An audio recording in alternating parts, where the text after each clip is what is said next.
Image-image yang Anda lihat sekarang di skrin Anda menunjukkan betapa dahsyatnya serangan yang melanda Kiev pada waktu awal pagi. Api, asap, siren, pasukan kecemasan berkejaran dengan massa, dan ibu kota Ukraina sekali lagi menjadi tumpuan serangan berat dari Rusia. Pada hari Isnin 15 Jun 2026, Moskow telah melancarkan salah satu gelombang peluru berpandu dan drone terbesar baru-baru ini terhadap Ukraina dengan ibu kota sebagai sasaran utama. Dan hasilnya adalah kekacauan bandar, gangguan bekalan elektrik, kematian, kecederaan dan kerosakan simbolik yang sangat besar. Di sini, Ivi Pechersky Lavra, salah satu tempat terpenting dalam agama Kristen Ortodoks dan warisan dunia UNESCO, telah terkena serangan dan Katedral Dormition telah dijilat api. Putin tidak hanya menyerang konkrit, bum-bum dan rangkaian elektrik. Dia coba menghantar message ketakutan. Selepas melihat Ukraina marah dengan serangan jauh ke dalam Rusia, selepas melihat naratif Rusia semakin lemah, dan selepas United Kingdom merampas kapal yang dikaitkan dengan armada hantu Moskow di Selat Inggris, Rusia telah melancarkan kira-kira 70 peluru berpandu dan lebih 600 drone untuk cuba menundukkan Kiev dengan kekerasan. Sementara Ukraina menunjukkan bahawa mereka masih mampu bertahan, memintas sebahagian besar serangan dan menyerang titik-titik sensitif musuh. Disinilah soalan menjadi tidak dapat dielakkan. Apa yang Vladimir Putin ingin sembunyikan dengan serangan ini? Kenapa sasar Kiev pada waktu ini? Dan bagaimana Ukraina bertahan pada malam yang direka untuk melemparkan ibu kota ke dalam kekacauan? Saya akan ceritakan semuanya kepada Anda sebentar lagi. Jika Anda suka kandungan yang terus terang dan tidak berbelit-belit seperti ini, pertimbangkan untuk melanggan karena di sini ada video seperti ini setiap hari. Rusia telah melancarkan serangan berskala besar yang diselaraskan terhadap Ukraina pada waktu malam, menggunakan peluru berpandu dan drone dari pelbagai arah. Menurut data yang dikeluarkan oleh pihak berkuasa Ukraina dan dilaporkan oleh agensi antarbangsa, sebanyak 70 peluru berpandu dan 611 drone telah dilancarkan ke atas bandar-bandar Ukraina dengan Kiev, Kharkiv dan Dnipro antara sasaran. Pertahanan udara Ukraina berjaya menembak jatuh atau meneutralkan sebahagian besar objek tersebut, termasuk 50 peluru berpandu dan 582 drone. Namun berpuluh-puluh lagi masih mengenai kawasan bandar, infrastruktur dan lokasi sensitif. Ia memoria surtut serangan yang direka untuk membebankan pertahanan udara, melemahkan sistem pemintasan dan menimbulkan ketakutan dalam bandar-bandar. Moskow mahukan jumlah yang besar, bunyi bising dan impak politik. Kiev menerima tamparan yang paling ketara. Ibu kota mengalami lebih daripada 50 lokasi yang terkena dengan kebakaran pada kenderaan, gudang, bangunan komersial, pasar, rumah dan talian penghantaran. Datuk Bandar Vitali Klitschko memaklumkan bahawa sekurang-kurangnya 140,000 pengguna terputus bekalan elektrik akibat kerosakan pada rangkaian.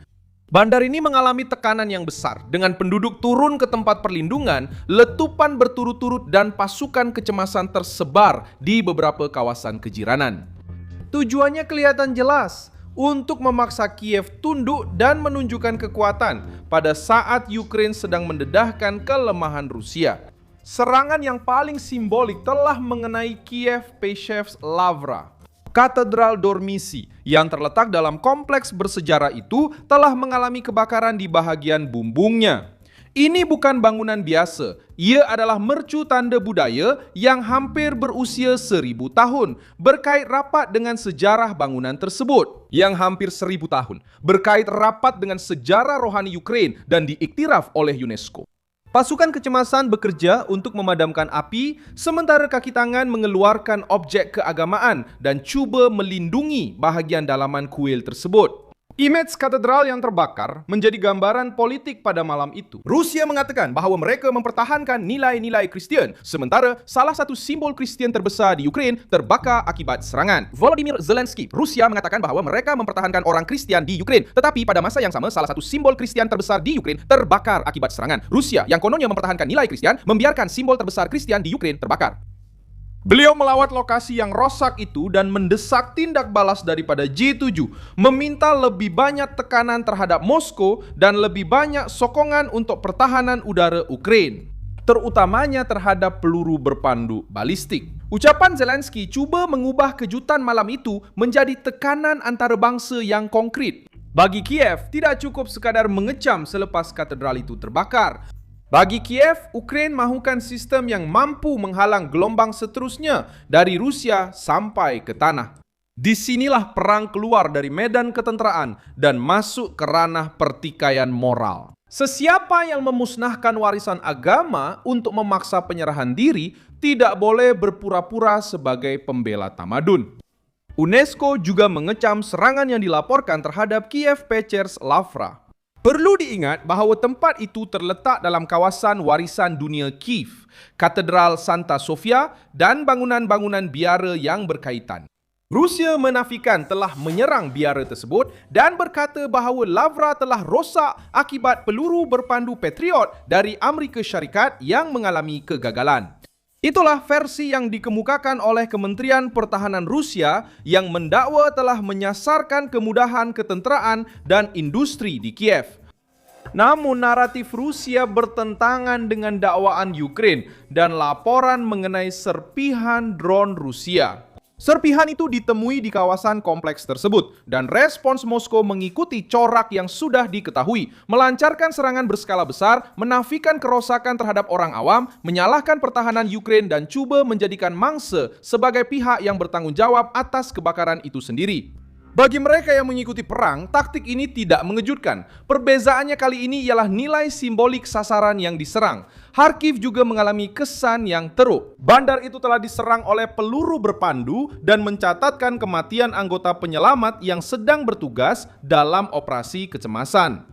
Pihak berkuasa dan agensi antarabangsa melaporkan bahawa 5 pekerja penyelamat telah terbunuh di kawasan itu, manakala beberapa orang lain cedera. Serangan terhadap mereka yang cuba menyelamatkan nyawa meningkatkan kemarahan kerana ia menunjukkan corak kekejaman yang melampau. Taktik ini memberi tekanan psikologi kepada penduduk dan juga melemahkan perkhidmatan kecemasan.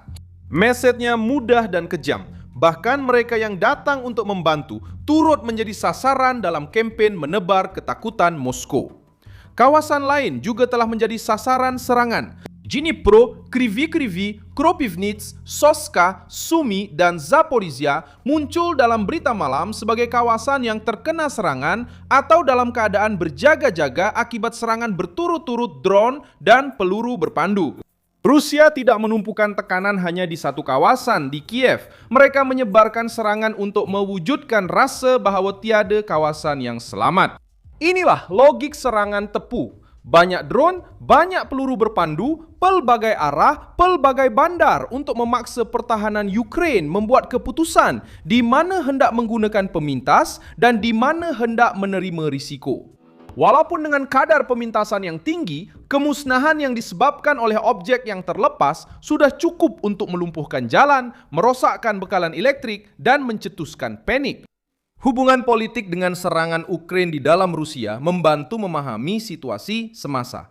Ukraina telah memperluaskan tindakan jarak jauh terhadap infrastruktur Rusia, termasuk serangan ke atas depot, kemudahan tenaga, pusat logistik dan struktur yang berkaitan dengan usaha peperangan. Ini mencederakan naratif Putin kerana ia menunjukkan bahawa Moskow tidak mempunyai kawalan mutlak malah di dalam wilayahnya sendiri. Apabila Rusia merasakan bahawa perang telah kembali ke dalam negaranya, mereka cuba memberi tindak balas dengan menunjukkan kekuatan terhadap Kiev.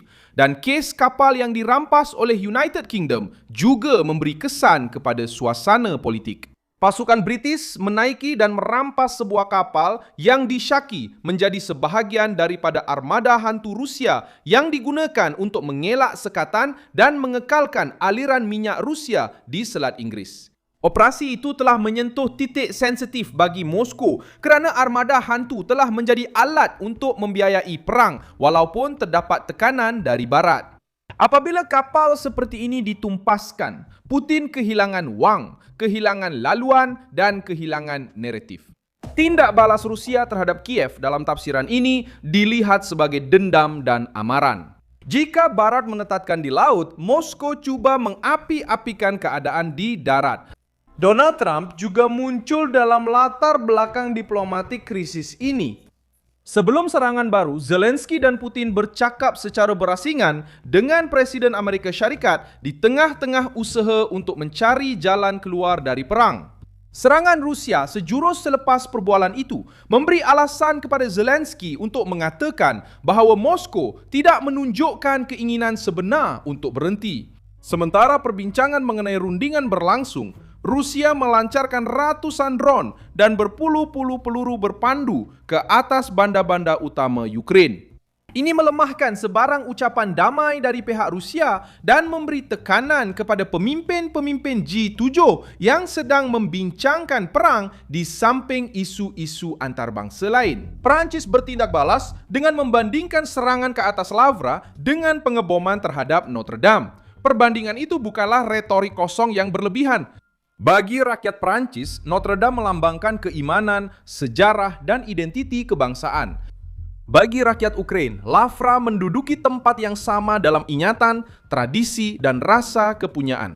Apabila Rusia menyerang warisan seperti ini, mereka bukan sahaja cuba memusnahkan struktur fizikal, tetapi juga cuba menghancurkan simbolnya.